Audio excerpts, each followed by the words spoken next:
বৈষম্য বিরোধী ছাত্র আন্দোলনে গণহত্যার ঘটনায় সাবেক প্রধানমন্ত্রী শেখ হাসিনা সহ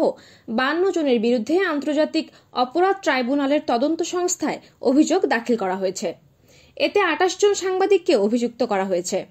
বৃহস্পতিবার রাজধানীর ধানমন্ডিতে ট্রাইব্যুনালের তদন্ত সংস্থার কার্যালয়ে আন্দোলনে নিহত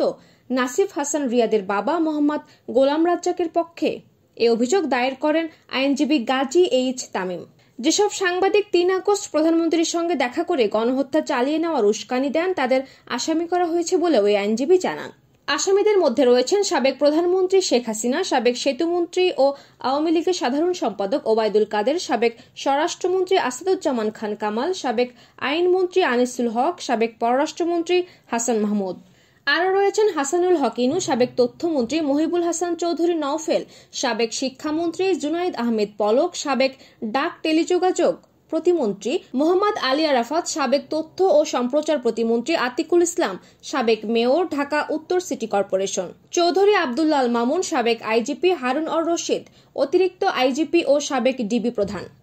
হাবিবুর রহমান, ডিএমপি কমিশনার মোহাম্মদ হারুনুর রশিদ, সাবেক মহাপরিচালক র্যাব বিপ্লব কুমার সরকার, সাবেক যুগ্ম commissioner Dhaka metropolitan police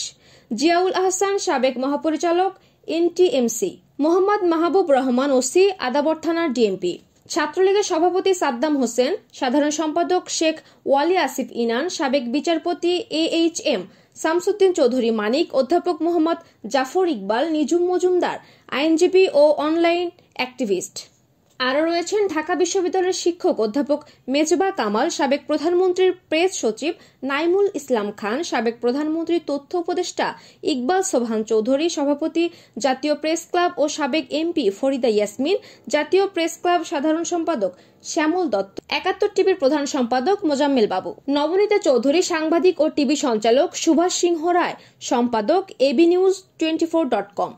Ahmed Zubair MD সময় টিভি, তুষার আব্দুল্লাহ, সাবেক বার্তা প্রধান সময় টিভি, সাইফুল আলম যুগান্তর, নঈম নিজাম, সম্পাদক বাংলাদেশ প্রতিদিন, আবেদ খান, সাবেক সম্পাদক সমকাল। আরও রয়েছেন প্রভাসাবিন বার্তা প্রধান ATN নিউজ, ফারজানা রূপা, সাবেক প্রধান প্রতিবেদক 71 টিভি, শাকিল আহমেদ বার্তা প্রধান 71 TV, Mithila Farzana head of current affairs 71 TV, Zahidul Hasan Pintu সম্পাদক ডিভিসি, মঞ্জুরুল ইসলাম প্রধান সম্পাদক ডিভিসি, আশিস সৈকত প্রধান সম্পাদক independent TV, Manas Ghosh head of news Asian TV. এছাড়া আরো রয়েছে প্রণব সাহা ডিভিসি, মাসুদা ভাট্টি বাংলাদেশের সাবেক তথ্য কমিশনার, মুন্নি সাহা সাবেক প্রধান নির্বাহী সম্পাদক ATN নিউজ, জহিরুল ইসলাম মামুন সাবেক প্রধান নির্বাহী সম্পাদক ATN বাংলা, স্বদেশ রায় নির্বাহী সম্পাদক দৈনিক জনকণ্ঠ, সোমা ইসলাম চ্যানেল আই, শ্যামল সরকার ইত্তেফাক, অজয় দাস সমকাল, আশরাফুল আলম খোকন সাবেক প্রধানমন্ত্রীর উপপ্রেস সচিব। এছাড়া কতিপয় মন্ত্রী প্রতিমন্ত্রী, সংসদ সদস্য, অসাধু র্যাব কর্মকর্তা ও সদস্য, কতিপয় দালাল সাংবাদিক, অনলাইন অ্যাক্টিভিস্ট ও কথিত সুশীল ব্যক্তিবর্গের নামে অভিযোগ করা হয়েছে। অভিযোগকারীদের বিরুদ্ধে আন্তর্জাতিক অপরাধ ট্রাইব্যুনাল অনুযায়ী গণহত্যা ও মানবতা বিরোধী অপরাধের অভিযোগ আনা হয়েছে। আসামিদের বিরুদ্ধে প্ররোচনা ও উস্কানি, পরিকল্পনা ও নির্দেশে অন্যান্য আসামি কর্তৃক বৈষম্য বিরোধী আন্দোলনকারীদের সমূলে বা আংশিক নির্মূল করার উদ্দেশ্যে দেশীয় ও আগ্নেয়াস্ত্র দ্বারা নির্বিচারে গুলিবর্ষণ করে সাধারণ নিরীহ নিরস্ত্র ছাত্র জনতাকে হত্যা, নির্যাতন, আটক, গুম করার মাধ্যমে গণহত্যা ও মানবতা বিরোধী অপরাধ সংগঠন করার অভিযোগ আনা হয়েছে।